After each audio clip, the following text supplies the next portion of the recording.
Most people spend their entire lives shouting for attention, yet they remain invisible.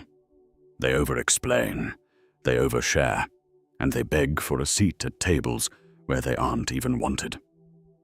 But have you ever noticed the man who enters a room and without uttering a single word shifts the entire atmosphere? People straighten their posture. The chatter dies down.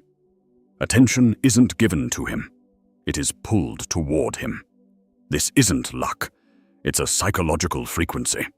Napoleon Hill called it a magnetic personality. And today, I'm going to show you how to build a presence so heavy, so grounded, that the world has no choice but to acknowledge you.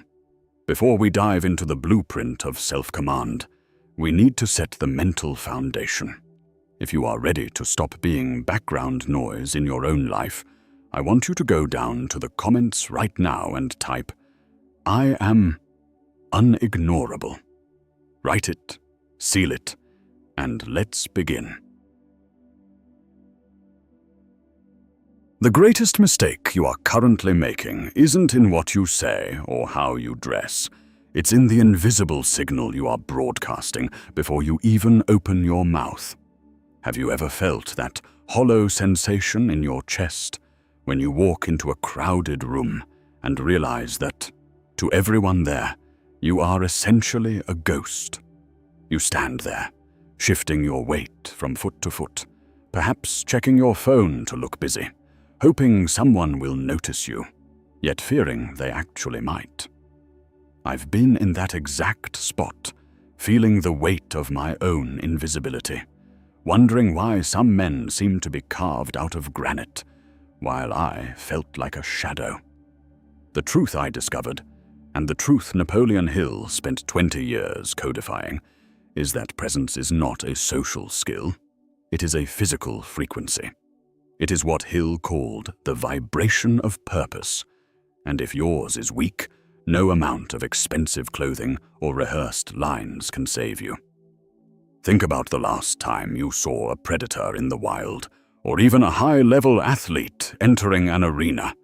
They aren't looking around to see who is watching them. They aren't adjusting their collar or looking for a friendly face. They move with a terrifying economy of motion because they have what Hill termed definiteness of purpose. When you have a singular burning objective for your life, your nervous system undergoes a radical recalibration. Your eyes stop darting. Your breath deepens. Your stride becomes intentional. This is the first law of becoming unignorable. You must be so consumed by your own internal mission that the opinions of the people in the room become statistically insignificant to you. The world has a subconscious habit of making way for the man who looks like he knows exactly where he is going. If you look like you are searching for a direction, people will step in your way. If you move like a heat-seeking missile, they will instinctively move aside. Most men are vibrationally leaky. They enter a space and immediately begin leaking energy through 1,000 tiny social asks. They ask for permission with their eyes. They ask for validation with their posture. They ask for acceptance with their forced smiles. This creates a vibration of neediness, and neediness is the most repulsive frequency in human psychology. It signals to the collective tribe that you are a seeker of value rather than a creator of it. To flip this switch, you must adopt the self-first mental model. This isn't about being a narcissist. It's about becoming a self-contained power plant. When you prioritize your own growth, your own standards, and your own vision above the comfort of others, you stop leaking. Your energy becomes a closed loop. You become dense. People can feel that density. It feels like gravity. They find themselves pulled into your orbit simply because you are the most stable object in the environment. This vibration is built in the hours when no one is watching. It's the result of the 24-hour rule, where you protect your mental sovereignty with a ferocity that borders on the fanatical. Every time you finish a difficult workout, every time you choose a book over a distraction, every time you say no to a mediocre social invitation because it doesn't align with your mission, you are adding mass to your presence. You are becoming heavier. By the time you actually step out into the world, your presence is simply the outward manifestation of an inward reality. You aren't trying to be unignorable. You have become a person who cannot be ignored. You have reached a level of self-mastery where your internal atmosphere is more powerful than the external environment. Instead of the room changing you, you change the room. To truly master this, you must understand the concept of cosmic habit force. This is the law that turns repeated thoughts and actions into a permanent vibration. If you spend your days in a state of indecision and self-doubt, that becomes your default frequency. But if you spend your days acting with definiteness, that becomes your nature. It shows up in the way you hold a glass, the way you maintain eye contact just a second longer than is comfortable for the other person, and the way you occupy physical space. You must stop making yourself small to make others feel comfortable. That is a betrayal of your potential. Stand at your full height. Speak only when the silence is less valuable than your words. Let your purpose be the North Star that guides every gesture. When you do this, you aren't just a man in a room. You are a force of nature. And the world, as Napoleon Hill often noted, always has a way of stepping aside for the man whose vibrations shout that he is his own master. This is how you build a presence that commands respect without a single word. You become so aligned with your own greatness that any attempt to ignore you feels like an act of defiance against reality itself. Have you ever noticed that the loudest person in the room is almost never the most powerful? We've all been there, standing in a group, feeling that desperate, sweating urge to fill a gap in the conversation, because the silence feels like a vacuum that might swallow us whole. You start rambling, you over-explain your ideas, or you laugh a little too hard at a joke that wasn't even funny, all because you're terrified that if you aren't talking, you aren't relevant. I used to be that guy. I thought words were my shield, that if I could just keep talking, I could control how people saw me. But the truth is the exact opposite. Every time you speak out of nervous necessity, you aren't gaining ground. You are bleeding authority. Napoleon Hill understood a secret that most people spend their lives ignoring. Silence isn't an absence of noise. It is a concentration of power. To become truly unignorable, you must learn to weaponize the void. Most men are leaky.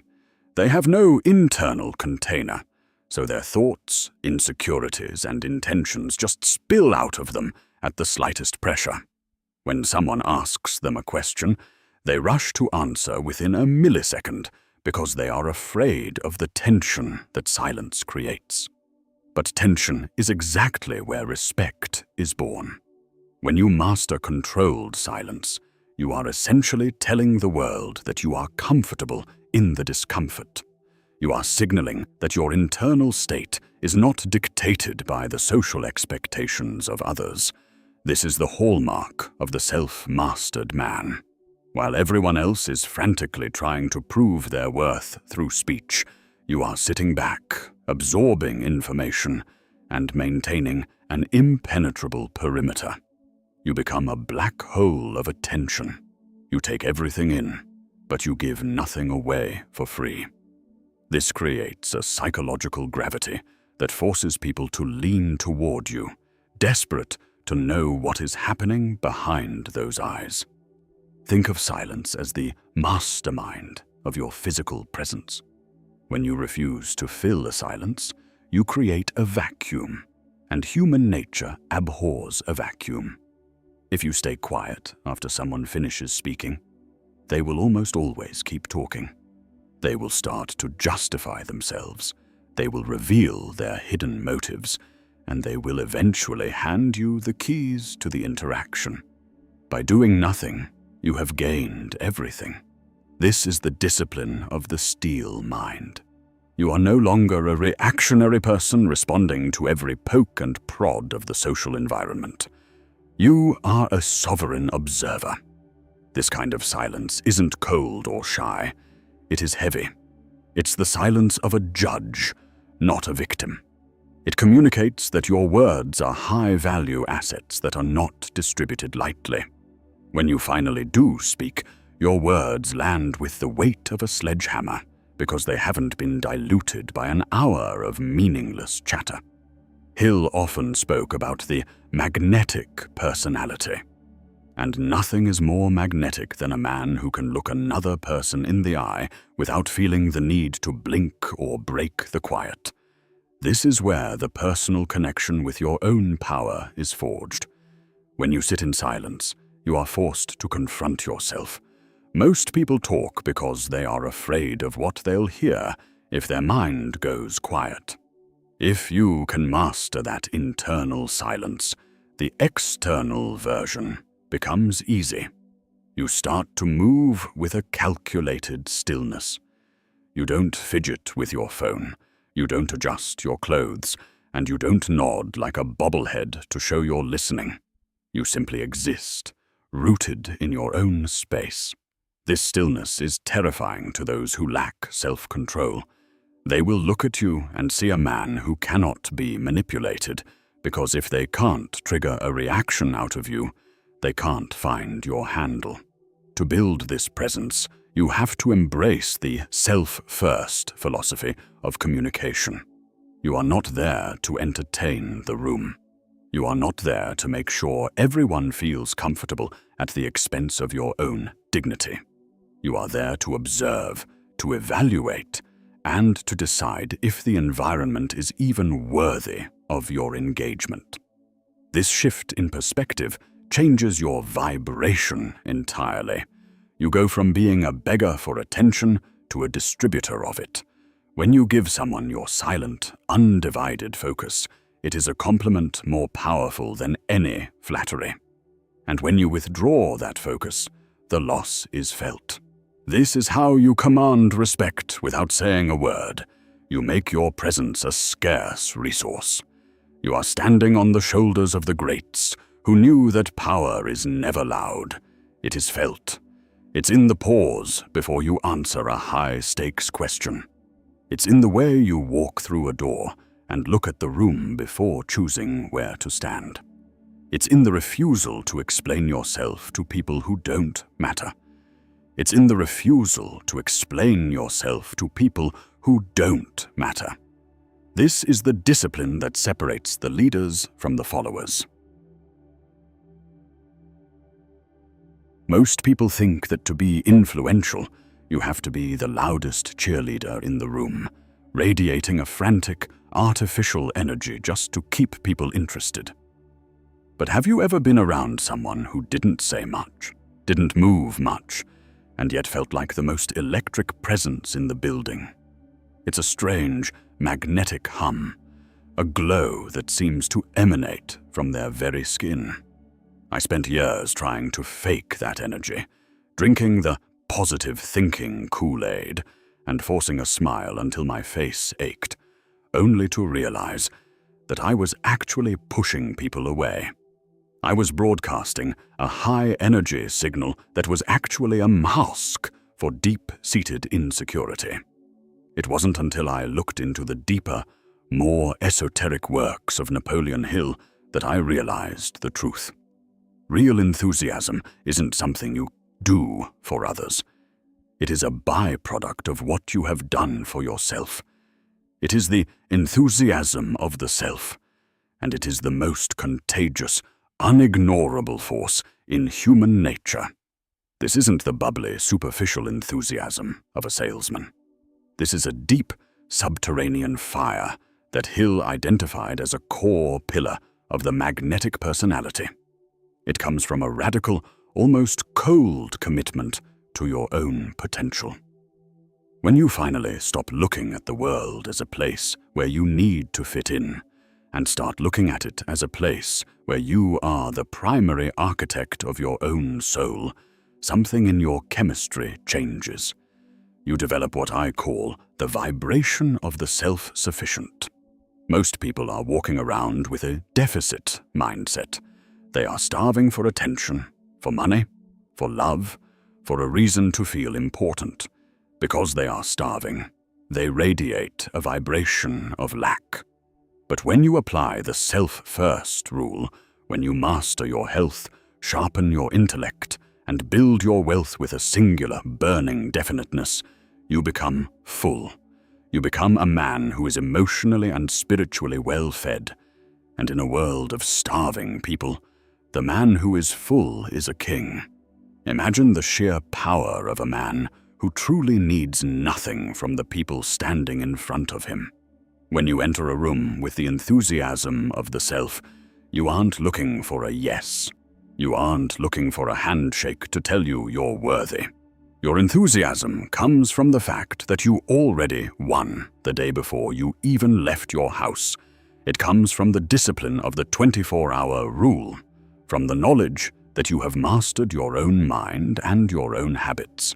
This creates a self-first aura that is almost intoxicating to others. People are naturally drawn to self-sufficiency because it represents safety and strength. When you are enthusiastic about your own life, not in a look-at-me way, but in a I am fascinated by my own growth way, you become a lighthouse. You aren't trying to light up the world. You are just burning so brightly for your own reasons that everyone else can't help but see by your light.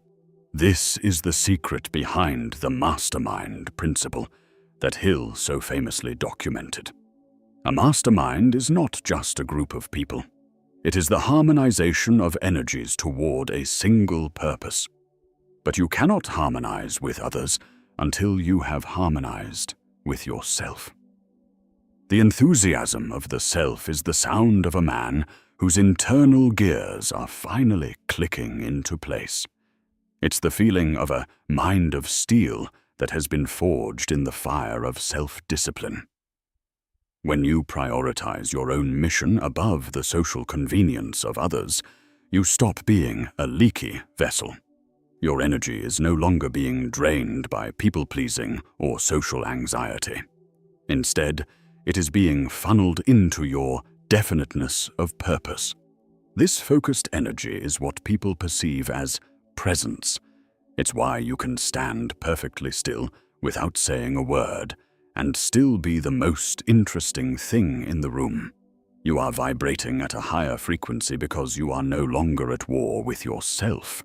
I want you to think about the lone wolf mentality that so many fear. People think being a lone wolf means being lonely. In reality, it means being so comfortable in your own sovereignty that you no longer require a pack to feel powerful. When you reach this state, you develop a cold enthusiasm. It is a calm, steady, and unbreakable confidence. You aren't excited in the way a child is excited. You are certain in the way a mountain is certain. This certainty is the ultimate social weapon. While everyone else is checking their phones for notifications, searching for that tiny hit of dopamine from a stranger, you are grounded in the dopamine of your own achievements. You are putting yourself first, not because you hate others, but because you realize that your primary responsibility in this life is to become the highest possible version of yourself. This is how you build a presence that commands respect without a word. You become a person who is so engaged in the process of self-creation that the world's attempts to ignore you become irrelevant. You don't seek respect. You become a person that respect naturally sticks to. This is the Hillian law of increase, applied to your own character. The more you invest in yourself, the more the world wants to invest in you. The more you value your own time, the more others will treat it as a luxury. The more you love the man you are becoming, the more the world will be fascinated by him. Stop asking for permission to be great. Stop waiting for someone to hand you a microphone. Your life is the microphone. Your presence is the message. By the time you walk through the door, the work should already be done. Your silence should shout, and your stillness should command. This is the path of the unignorable man. It starts with the enthusiasm of the self, the quiet, burning realization that you are the master of your fate and the captain of your soul. When you believe that with every fiber of your being, the world will have no choice but to believe it too, build that mind, protect that fire, and watch as the world rearranges itself to fit your new reality. You are the priority. You are the mission. Start acting like it. The mistake most people make is thinking that the end of a video, or the end of a day, is just a period of rest. It isn't. In the world of self-mastery and the philosophy of Napoleon Hill, the outro is simply the transition into the next phase of your execution. You have spent this time absorbing the blueprint of the unignorable man, but knowledge without application is a mental burden. It is leaky energy. To seal this power in, you must realize that the moment you close this tab or put down your phone, your real audition begins. The world is waiting to see if you will immediately revert to your old, ignorable habits. The slouching, the nervous scrolling, the seeking of validation, or if you will step out into your hallway with the vibration of purpose we discussed. Becoming a man of command is not a part-time job. It is a 24-hour commitment to your own sovereignty. It means that when you walk into your kitchen, you do it with intent. When you speak to a stranger, you do it with controlled silence. When you are alone, you maintain the enthusiasm of the self, because you are the only audience that truly matters. If you can't command respect in an empty room, you will never command it in a crowded one. This is the mind of steel in action. You are building a presence so dense that it becomes a physical law of your environment. If you feel that fire starting to burn in your chest, that is your definiteness of purpose waking up. Don't let it flicker out. Go back to the comments and look at that affirmation you left. I am unignorable. Read it again. Let it be the contract you sign with yourself today. If this resonance moved you, hit the like button. Not for me, but to signal to your own subconscious that this is the frequency you now operate on. Subscribe and turn on the notifications, because the journey to self-sovereignty is a continuous recalibration, and we are just getting started. Now, stand up, square your shoulders, quiet your mind, step out into the world and move as if you already own it, because according to the laws of the self, you do. Keep your head still, your purpose clear, and your presence heavy. Master yourself, and the world will have no choice but to follow.